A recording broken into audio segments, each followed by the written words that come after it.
Welcome to Planet Stasiak. Planet Stasiak, the planet everyone wants to be living on, guys. Yes, hang on On a the little Raw Stasiak. universe. 29th edition of April of Raw. It's mad how a guy that was an absolute fucking bum in the invasion is Still a bum. well, yeah, still a bum, but one of the better bums on TV. Well, you could argue he was one of the better bums on TV in the invasion run, and there was a lot of them in the invasion run. But we kick off tonight's show, Jeff Hardy against Eddie Guerrero for the Intercontinental Championship.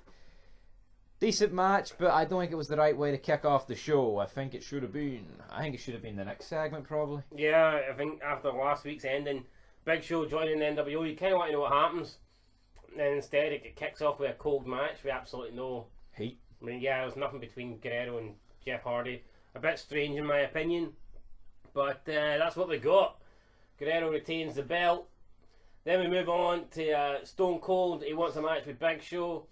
A Ric Flair again. It feels like every week now we're getting a Ric Flair Austin one-on-one standoff, whatever. And it's Yes, and then Ric Flair just books the same match. Oh, you're going to be teaming up with someday, Bradshaw probably, to take on the NWO. And then Ric Flair announces he's going to be a special guest. The last time a special guest referee screwed Austin. And I mean, that's not really what Austin wants. He wants Big Show, but apparently Ric Flair sent Big Show To on India. a tour of India. And hopefully there's oxygen over in India in 2002. Up next with Goldust lending Booker T his wig backstage. This was pretty funny. Booker T looks in the mirror and he looks like an absolute fucking horse. So, yeah. Yeah, Goldust refers to that. You can say that, can't you? Horse, sorry. Galloping. He was galloped to the ring for his next match with Rob Van Dam versus Booker T. Again, another match, kind of cold and random.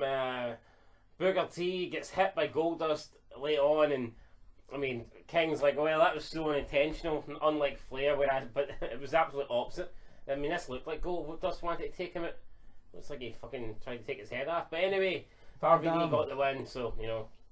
Decent enough match. Big up RVD, aye.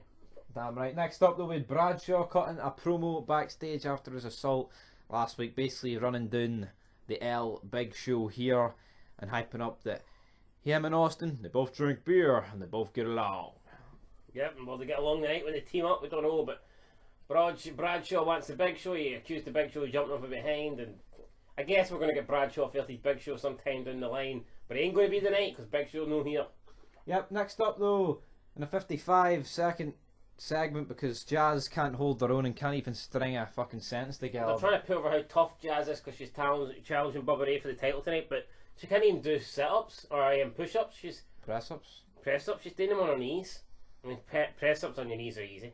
They don't. It doesn't. I mean, I could. An amputee could fucking do it. I mean, I could do 500 press-ups on my knees right now, but I could probably do about 2 press-ups without my knees. So Yeah, I don't really know what they're going for here with Jazz.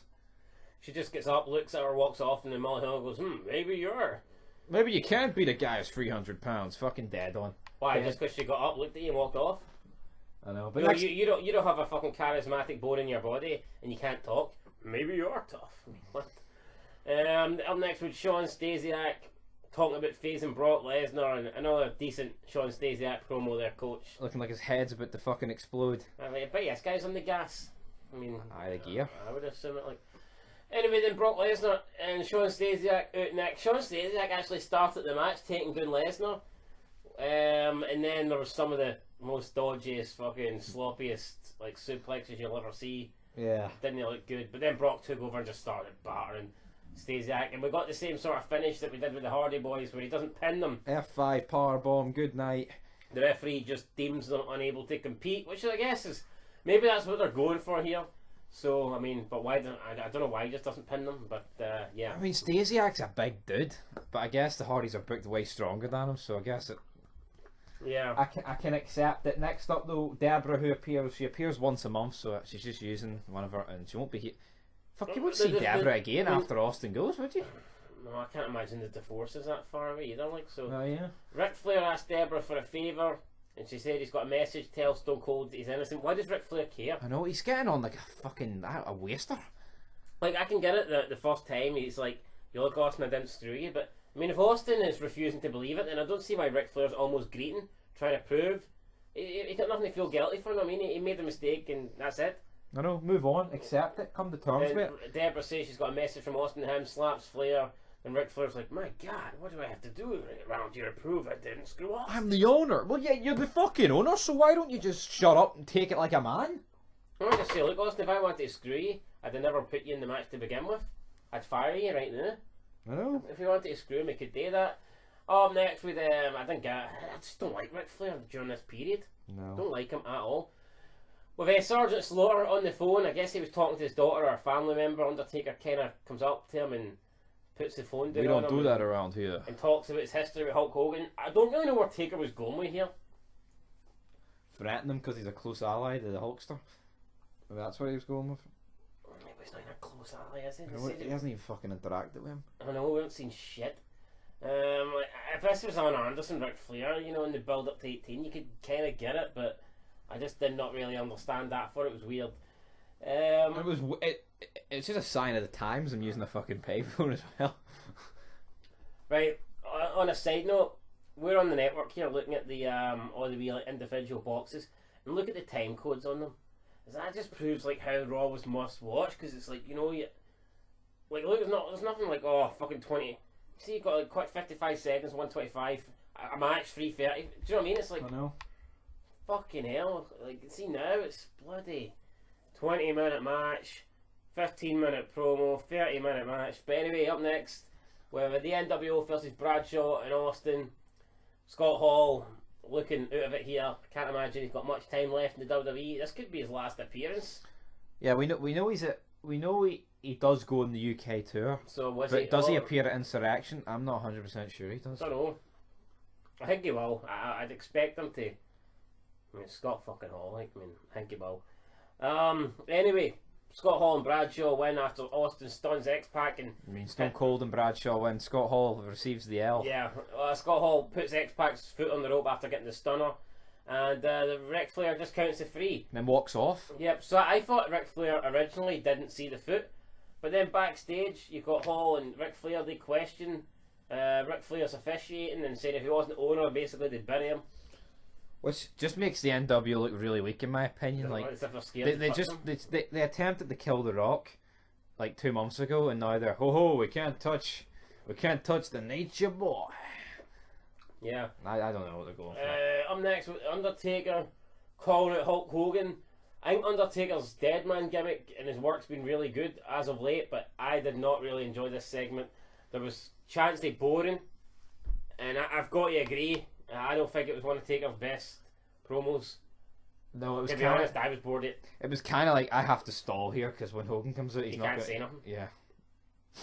No, I don't think it was good at all. I thought it was bad. I can guarantee you guys this will not make the top 5. This was not good. No, it won't even make 7, for example. Then Hogan came out and pretty much never said anything. It was like, well, if you want to fight, let's fight. Hogan punched Taker a couple of times. Taker retreats to the side, and that was it. Pretty shite. Then with Jazz versus Bobby Ray Dudley, hardcore title match. I mean, nothing really happened here. It was just. How did this go 6 minutes 40? It was Jazz trying to do a bunch of moves and just couldn't do them. Bobby Ray Dudley doing a bit of dancing. Yeah. In the end, Stevie Richards comes out. Jazz hits Bobby Ray with something over the head, a shovel kind of like thing, and then Stevie Richards hits Bobby Ray with a guitar, smashes it over his head. Stevie Richards actually pins Bobby Ray, and at this stage I thought maybe Jazz was going to pin Stevie Richards, but no, they both run to the backstage, they get in a car and flee the arena. Yeah, they speed out of here, so Stevie Richards is your hardcore champion, at least for a week. Then we had, in my opinion, the greatest thing on the... greatest thing of 2002. It's up there. You had William Regal backstage, and basically with all this Hulk Hogan gear crap, and he was living the Hulkamania dream, and then he bashed Hulk Hogan, he bashed all the Hulkamaniacs, he addressed them, and... You bloody barbarians. Yeah, you dress up like a 50p tart. With the fucking tinsel, you buried Hogan like you fucking did him in. It's fucking great though. And then, yeah, I mean, great, William Regal, the man, should have been world champion, definitely should have been world champion. Then Ric Flair goes backstage into the dressing room, Austin and Bradshaw sharing a beer. Ric Flair wonders if he proved himself and asking Austin and Bradshaw, is that it? Did I prove that I didn't screw you? I'm in your good books? And Austin's like, nope. And then Ric Flair's kind of like, what the hell do you have to do around here? And then he makes a 6-man tag next week It's going to be the NWO versus Austin, Bradshaw, and himself. Again, it's because he wants to prove himself. Shit. But so what? So what if he helps Austin and Bradshaw pick up a win? What's it fucking prove? Austin doesn't care. He's fucking... Exactly, Austin's more concerned. He wanted the number one contendership, and then he wanted to take it in Big Show when he got fucking betrayed. Yeah, why not just give Austin what he wants? The match against Big Show? I think Austin wants to face Scott Hall in X-Pac for the millionth time again. Nope.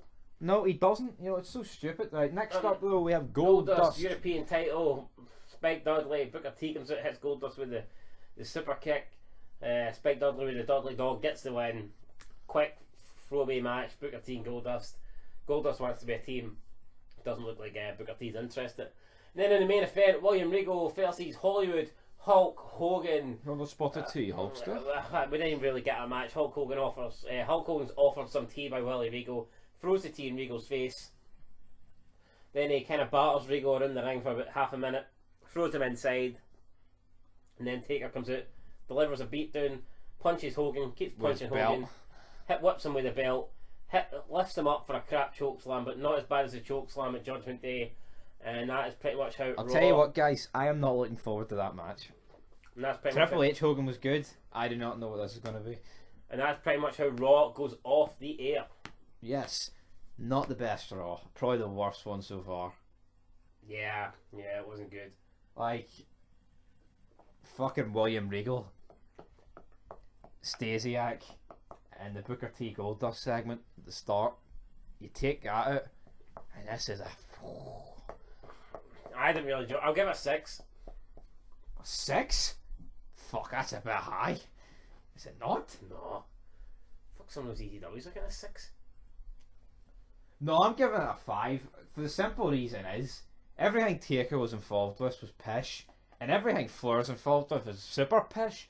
Like, so what? If Austin thinks she fucked him over or whatever, he's getting on like, he ain't the 16-time world champ. He's getting on like He's getting on like, he's getting on like an Adam Pearce would, a fucking nobody who's somehow weaseled his way into the top spot in the company in terms of... I just don't see why Ric Flair would give a shit, personally. I mean, I get it the first time, but if Austin doesn't believe him, then he doesn't fucking believe him. Just get on with it. Is that really going to ruin Ric Flair's life? The fact Austin doesn't believe him, that the mistake was genuine? I know. Because we're partners.